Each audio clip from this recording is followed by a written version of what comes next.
Hey moms, welcome to the Gather Moms podcast. My name is Kate. And I'm Rebecca. We've created this space just for you because we're both moms and we get you. Yes, we believe there truly ain't no hood like the motherhood, and we need to be in this together. We also believe we can't mom well without Jesus, so you're going to hear us talk about him too. Follow us on Facebook and Instagram at Gather Moms and make sure to hit subscribe so you don't miss a single episode. All right, mamas, let's jump.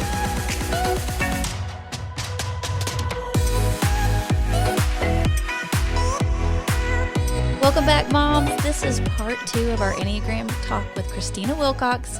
And like me, your brain might be very full of all things Enneagram, but hey, listen in today and see what other great nuggets of wisdom you can glean from our friend Christina. For our moms who are somewhat new to the Enneagram, or even the OGs who've been in it a while, I thought it would be fun to kind of just do a rundown of like some moms, some TV moms.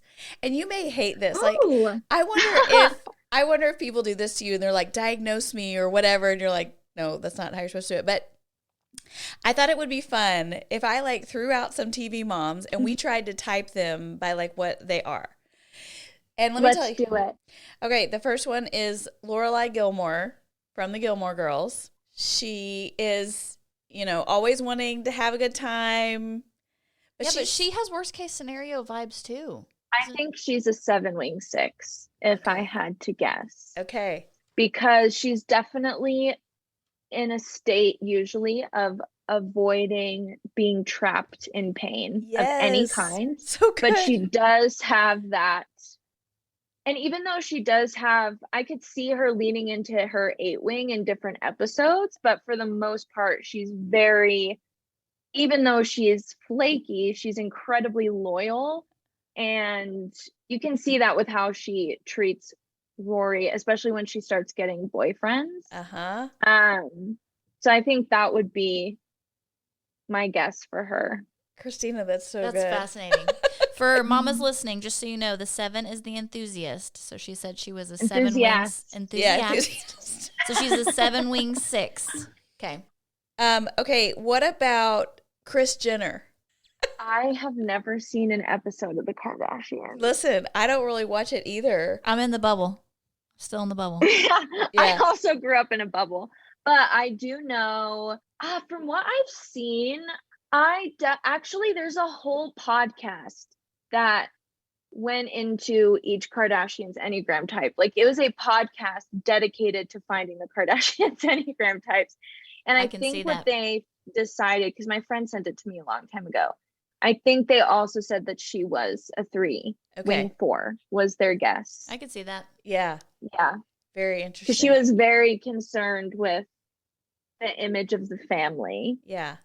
But there were also some parts of her that gave off like 4 vibes as well. So, okay. What about Jane Villanueva from Jane the Virgin? Yes. I think that she is a 1-wing 9. Okay, interesting. Why do you think that? Because I definitely see her operating in the gut triad, which is like 1, 8s, and 9s. She does everything with her gut, and she's very concerned less about I think she cares about how she looks to other people, but the motivation behind that is not wanting to be like condemned in any way, shape, or form or humiliated. And I think that really aligns with 1, but you also see her struggle with conflict and knowing her own voice in those situations, which is very 9 to me. So I think that's what I would choose. Wow, that's great. That's fascinating again. This is so fascinating. Okay, a few other options you have. Moira Rose from Schitt's Creek. I love her so much. Oh my gosh, she is a 4. There is no doubt in my mind that she is a 4-wing 3. Really? Because she cares about the image, but she needs to express herself. Yes. Like, she cannot go a day without expressing herself, whether through her hair, her clothes, her speech, her acting, like all of it has to be I am expressing myself. I need to be significant. And but she does still have that like drive and image consciousness of a 3, but I do think her dominant type would be 4. That is so, and 4 is the individualist. That's so good. I'm sure you've never seen that show, Rebecca. Never seen it. So let's talk about, now that we just kind of have a general understanding of what the Enneagram is, and, we have all of these types, as we look at that, and we want to, moms just are just the worst about taking care of themselves. And we live in this day and age where there's all this hype about self-care.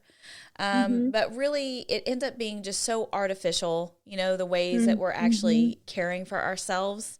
How do you feel like the Enneagram is helpful in helping us authentically care for ourselves?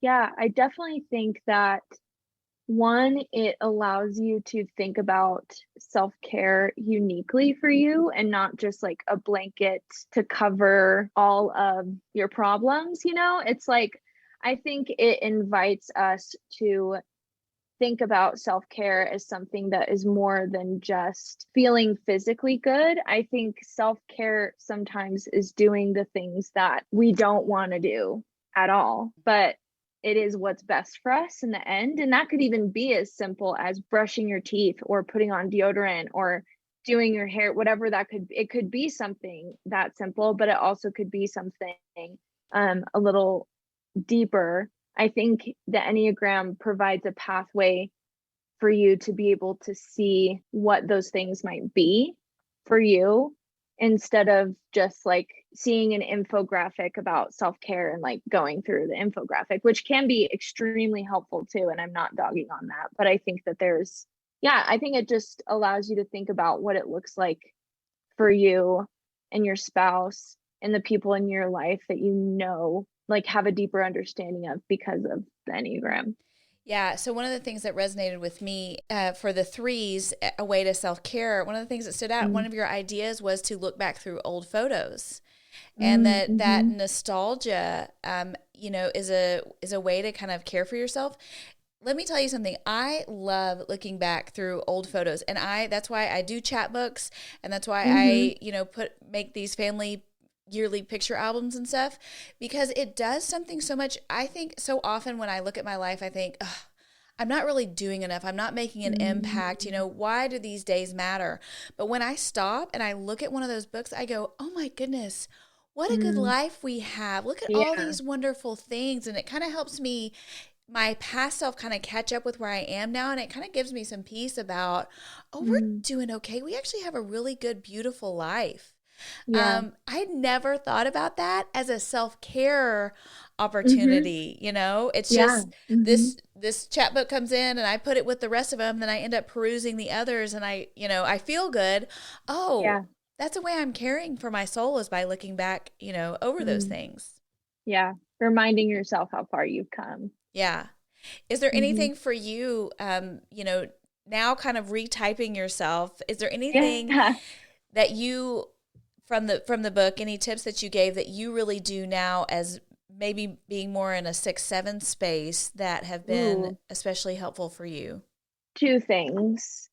Laughing really hard, but not at yourself. That is something that I was writing for myself that I didn't even know I was writing for myself, because I definitely have a tendency when I'm in situations to self-deprecate and to put myself at the bottom to like laugh things off, or if I'm uncomfortable, like it's just, or even not being so doubtful of my capabilities of just like even laughing at my own.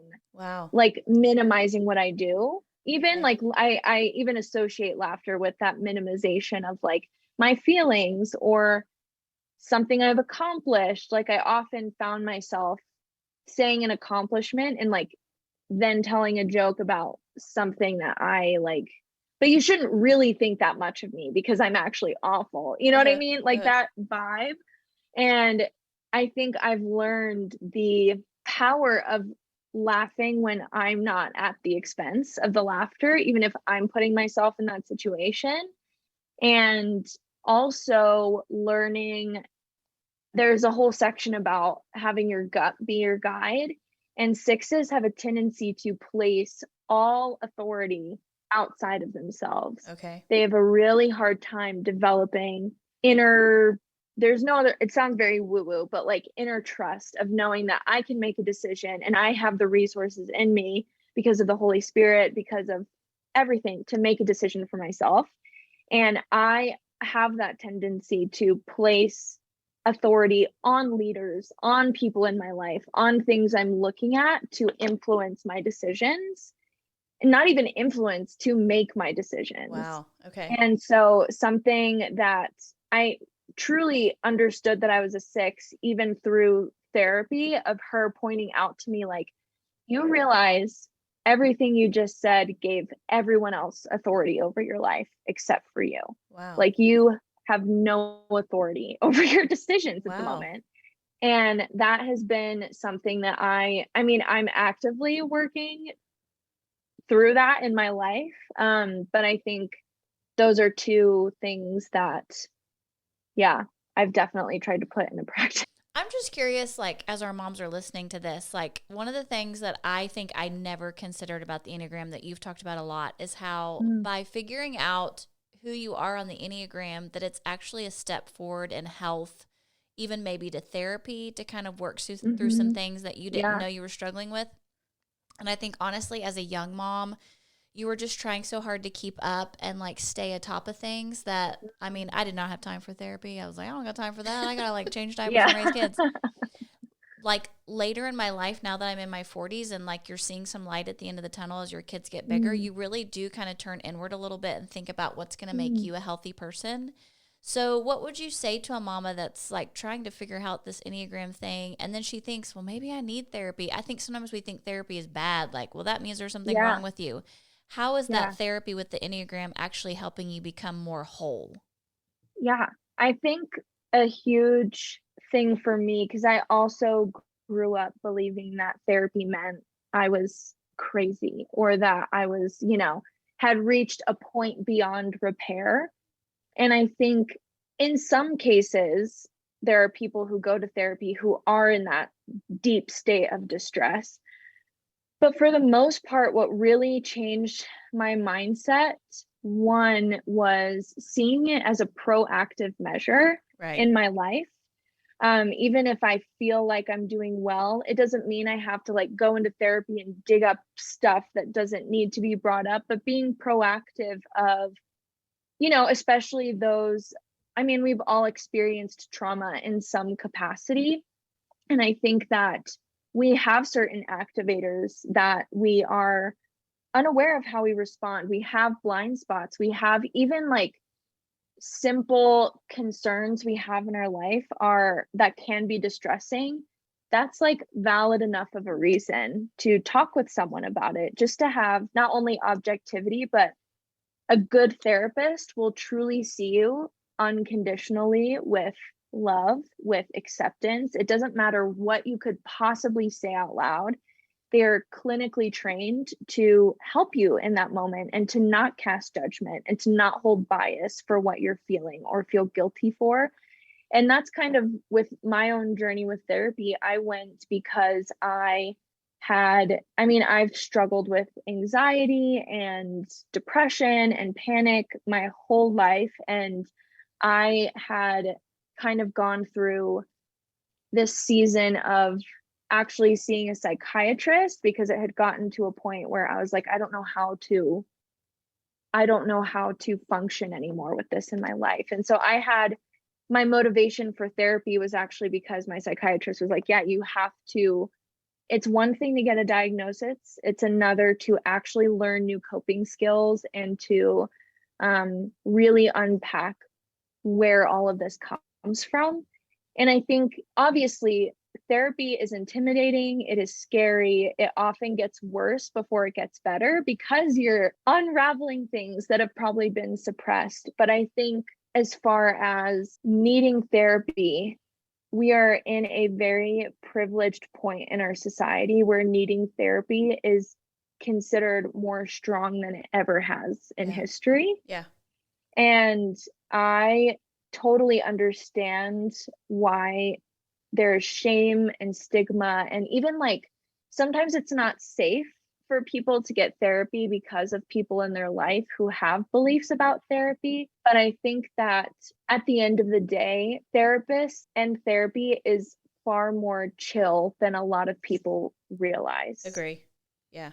It's obviously not like what you're unpacking, obviously can get to a point where you're like unpacking a lot. But I think the first few sessions and when you're really starting, it really is very, very chill. Yeah. After a year and a half or 2 years now of really committing, I'm just now full, like right now it's in full swing. Yeah. Versus when you first start, like your therapist can set the pace and you can set the pace of what you're ready for. Like you have ownership in that room to say what you're ready and not ready for. I feel like there are times for me that are more intense than others. So, right, when I have a situation or something's happened in my life that's triggered something, then we use that opportunity to lean in to where I might have an issue that we need to work through. Otherwise, I keep the appointment and I go in and it's an opportunity for mentorship where I'm getting to talk through things. And but I love the language you use, Rebecca, about just being whole. You know, I think for me, I'm motivated. Really, I was motivated. I started therapy as a senior in high school. I was struggling with disordered eating and anxiety. And then I didn't start doing it again until after I had had my third child. And really part of what motivated me back into therapy was my children, because I didn't want to pass on, you know, these legacy type debilitating behaviors and mindsets that had been passed on to me. I wanted to be healthy and whole for my children to set them up for a successful and healthy life. And so even though, you know, it doesn't always necessarily look like it's going to fit in the budget or fit in the time, really and truly, it is worth the investment in yourself to grow so that you can be a blessing and healthy to your family. It's that whole putting your oxygen mask on first, you know, that you make sure that you can breathe and you're taken care of. And really that's an act of love. When I am all about everyone else and meeting their needs first, I burn myself out and I am not the best. I'm not what they really need. When I will step away and say, okay, how do I care for Kate? So Jeremy calls it Team Kate. So I have... Oh, I love that. So I have Team Kate. And when I get in a bad spot, he says, activate Team Kate. Like it's like some superhero gang, you know? And there are some folks that I lean on and I go and do the things that I need to make sure that I'm taken care of. So it can feel selfish, just like self-care can feel selfish. And I think that's a good part of this conversation to loop in therapy with all of that, because they do go together just so beautifully and cohesively. I just want to encourage our moms that it's never too late to get to know yourself. Yeah. And sometimes as a mom, you know, once you kind of raise your babies, you think you're done. But I feel like what we've seen from our Gather 2.0 moms is that there's still so much life left. And so wouldn't it be an amazing gift to give your grandkids one day to be the healthiest version of you? And so maybe part of what their takeaway from Enneagram is that they're just getting to know themselves a little bit better so that they know how to respond in a more healthy way, and that they're making themselves even healthier as they get older, which is kind of crazy to think about because you kind of think, oh, okay, I'm past my prime. No, God still has something really cool out there for you. And so learning more about yourself and how to respond and how the people around you respond and what their Enneagram is might actually be a benefit to you even later in life if you've kind of missed that in your motherhood journey so far. I think it'd be a cool thing for a mom with adult or teenage kids or college kids to lead their family in, okay, let's do this discovery together. Let's get to know each other through kind of figuring out our Enneagrams. And I would say too, just that same identity loss that you mentioned, you know, we have mamas who, when they become brand new mamas, kind of lose themselves and are like, who am I? And I think this is also a good opportunity to stop and remember who you are, who God uniquely made you to be. And Christina, I think just as we wrap up, you know, I would just love for us to have a response to, some people say, you know, we don't need the Enneagram. It's not Christian. I just need to look to God to find out who I am. You know, how do you kind of see those two things marrying? For sure. I think automatically when I hear that now, I think about something that Pete Scazzaro wrote in Emotionally Healthy Spirituality, which is a really great book for Christians seeking to be emotionally healthy. And he has a whole chapter about how when you meet God and when you become saved and when you begin identifying yourself with Christ, that doesn't mean that who you are gets washed away, because God intentionally created you uniquely. You have personality, you have past, you have present and future, you have all of these things that God intends to redeem, that God intends to use, that God loves. Like, he loves how he made you. He made you specifically. And when you fully disregard who God made you, that also isn't seeking holiness in a way, because it's like you are allowed to, the whole identifying yourself with Christ is I'm identifying with Christ's holiness as who I am, as broken and still working through everything as I am. I just truly believe that God redeems everything under the sun, and that you can, because even like therapy or psychology or different things are clinical, they're not biblical. Like, that is what it is. And I think that you can find who God is and you can find wisdom in everything. There is so much value in remembering who you are in Christ, and also remembering who God made you, and that you don't have to, God knows the human experience. He lived the human experience, and he empathizes with the human experience. And when you begin identifying yourself with Christ, you can't wish your humanity away. You can't wipe it away. There's nothing we can do on this side of heaven that will take our humanity away. And in that book, he just talks about how God, identifying yourself with Christ isn't God just like taking away your humanity and now you have to be this shell of a person. It is, you are identifying yourself with Christ and becoming whole in him, with who God intended you to be. That's my current process for answering that question. Beautiful. And I totally understand the fear as well, but I think I found that people who are saying the Enneagram is this, or anything, like even therapy, like therapy is this, it often is coming from a place of fear. And there's a lot to unpack with fear. So I think that that can even be a good self-care thing we don't want to do, is to be like, why am I afraid of this? What is this telling me about me and who God made me, and God's truth and his power over my fear? And I think there's, well, and just I think about it with these numbers and kind of getting into the details of, okay, this person's the enthusiast or this is the idealist, or when we kind of start to see that, I think it creates this beautiful variety. So I think about years ago, I didn't really know any names of flowers. I didn't really know much about flowers. And so I might go to the Arboretum and I would see like this beautiful flower display and I would look at it and think, oh, well, that's pretty. That looks cool. But over time, as now I have my own yard and my own garden, and I'm buying these flowers and I'm learning about which needs sun, which needs shade, what are they called, how do they grow, what time of year do they grow? That's good, yeah. Now when I go to the Arboretum and I see these displays, my eyes are open to a new level, because I see, oh, now they're popping out. I see the creativity. I see, the uniqueness of each of them. And it's so much more beautiful to me because I have a richer understanding of their differences, and then yet how they all play together, which I think is just such a beautiful thing of how God made us. It's so much easier for me to look at a flower and go, oh, he did so good. Sometimes than humanity, to be honest. But it's, it's the truth of the matter that he did create variety and he did create beauty in that. And the deeper that we learn about it, the more that we can understand it and respect it and see how it works together.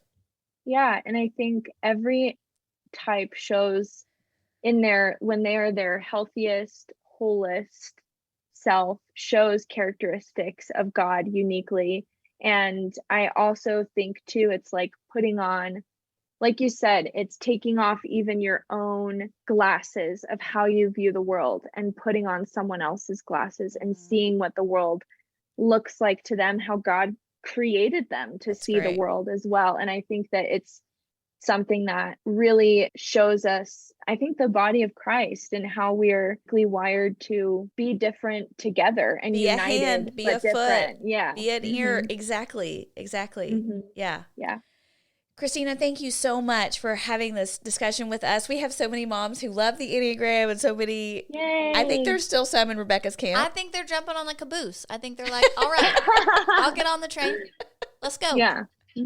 So tell our moms, tell them about your book, how they can get it, and how they can connect with you. Yeah, so my book, Take Care of Your Type, an Enneagram Guide to Self-Care, is available on any platform that sells books for the most part, Amazon, Barnes & Noble. You can also, I always encourage to go to a local bookstore and call to see if they have it or get it in there just to support local businesses. But other than that, you can find me on Instagram at Christina S. Wilcox. I have some exciting things in the works of future platforms, potentially a book too. We shall see. Woohoo. So definitely at the moment, that is the main place you can stay up to date with everything that I'm doing. That's amazing. We'll put all of that in the show notes, Mama, so y'all can click on those things. Christina, thank you so much for taking the time to be with us. We love you. We're so proud of you. So proud. So proud. And Thank you. we're so glad we got to talk with you today. And Of course, send thank you the so much sweater for weather to having me. Texas. I will. I will blow it your way. Thank you. Yes. Thank you. Mm-hmm. Okay, bye, moms. Bye. One easy way you can help another mama is by sharing this podcast with her. If you have laughed, been encouraged, and gotten help here, would you take a moment to share this podcast on your socials? Text the link to a friend and leave a rating and review. Thanks for your help in getting the word out to mamas about this space we've created just for them.